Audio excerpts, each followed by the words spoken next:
नमस्कार, आप देख रहे हैं 9 भारत समाचार। खबर जनपद उधम सिंह नगर के खटीमा से है। खटीमा के आदर्श ज्ञान निकेतन स्कूल मेलाघाट में क्षेत्रीय विधायक भुवन चंद्र कापड़ी पहुंचकर संविधान निर्माता डॉक्टर भीमराव अंबेडकर की 135वीं जयंती पर उनके चित्र पर माल्यार्पण कर अंबेडकर जी को याद किया। साथ ही उन्होंने कहा कि गरीबों, वंचितों, दलितों तथा आदिवासियों के लिए जीवन भर संघर्ष किया एवं संविधान निर्माण में महत्वपूर्ण भूमिका अदा करने का काम किया। वहीं समाज के लिए डॉक्टर भीमराव अंबेडकर के द्वारा किए गए कार्यों को याद करते हुए उन्होंने कहा कि संगठित रहे, एकत्रित रहे और शिक्षित रहे। इसलिए हम सबको संगठित रहना है और उनके संविधान की रक्षा करना है। जो अधिकार हमें दिया है उन अधिकारों के लिए संविधान बचाना है, जिसमें हम सब मिलकर उनकी रक्षा करें। वहीं छोटे छोटे गरीब बच्चों के लिए इसी महीने स्कूल में टीन सेट बनाने को कहा। वहीं स्कूल के प्रधानाचार्य मोतीलाल ने आए हुए सभी अभिभावक एवं अतिथि गणों का सम्मान के साथ स्वागत किया। वहीं आए हुए पत्रकार प्रेस परिषद खटीमा के अध्यक्ष अशोक सरकार और कोषाध्यक्ष ईश्वर सिंह माया शंकर का सम्मान करते हुए आभार व्यक्त किया। आज हमने जो भी कार्यक्रम किया है ये हम हर वर्ष की भांति अब की थोड़ा अच्छे तरीके से किए हैं, क्योंकि बाबा साहब की जयंती पे हमको एक एनुअल फंक्शन यानी बच्चों का रिजल्ट डे भी हम मनाना चाहते हैं। और इसीलिए आज हमारे मीडिया प्रभारी लोग भी आए थे और बहुत अच्छा सहयोग दिए।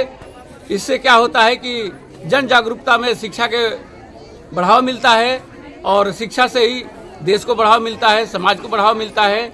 इसलिए ये कार्यक्रम करने से हम एक संगठन के रूप में जो कार्यक्रम करते हैं, ये सौभाग्य की बात है कि इसमें हम सभी लोग एक साथ होकर के इस कार्यक्रम में भागीदार हों। पुरस्कृत करने में मीडिया लोगों का बहुत हमारा सहयोग रहा, बहुत अच्छे से सहयोग किया इन्होंने, हर जगह से हमें मोटिवेशन किया और इसके लिए हम बहुत बहुत आभार व्यक्त करते हैं आप लोगों पे। तो हमारे निरंजन हेल्थ केयर से आए थे और एमडी साहब उन्होंने कहा कि अगले साल यानी 25-26 में जितने प्रथम श्रेणी में बच्चे आएंगे सबको हमारे तरफ से पुरस्कार रहेगा।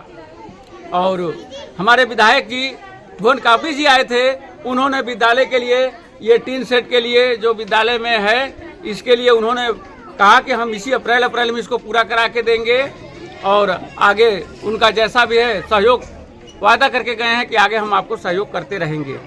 आपका नाम? मेरा नाम मोतीलाल और प्रिंसिपल प्रबंधक आदर्श ज्ञान निकेतन विद्यालय। नेपाल बॉर्डर से लगे हुए इस ग्राम में आदर्श ज्ञान निकेतन में मैं आया हूं और मैं इस विद्यालय में आज अंबेडकर साहब की जयंती को मनाया जा रहा है। तो मेरा ये कहना है कि अंबेडकर साहब एक ऐसे व्यक्तित्व थे जिन्होंने हिंदुस्तान के संविधान को लिखा और इस संविधान को विश्व का सबसे मजबूत संविधान माना जाता है। और अंबेडकर साहब ने एक बात कहा था कि संगठित रहिए, एकत्रित रहिए और शिक्षित रहिए। तो मैं आप सब लोगों से यही कहना चाहता हूं कि हम लोगों को इकट्ठा रहना है, शिक्षित रहना है और अंबेडकर साहब के संविधान की रक्षा करना है। जो उन्होंने संविधान बनाया, जो अधिकार हमारे हिंदुस्तान के लोगों को जो मौलिक अधिकार दिए, उन अधिकारों की रक्षा के लिए संविधान की रक्षा करना जरूरी है। आप आइए, हम सब मिलकर उस संविधान की रक्षा में अपनी भागीदारी करते हैं। धन्यवाद। विद्यालय है, बहुत पुराना विद्यालय है, बहुत सीमांत क्षेत्र में है, संसाधन बहुत कम है, बहुत गरीब बच्चे हैं यहाँ पर। तो गुरुजी ने कहा कि भाई कुछ मदद करनी, तो हमने यहाँ पे टीन सेट बनाने के लिए गुरुजी को कहा। अब इस महीने में यहाँ टीन सेट बनवाएंगे।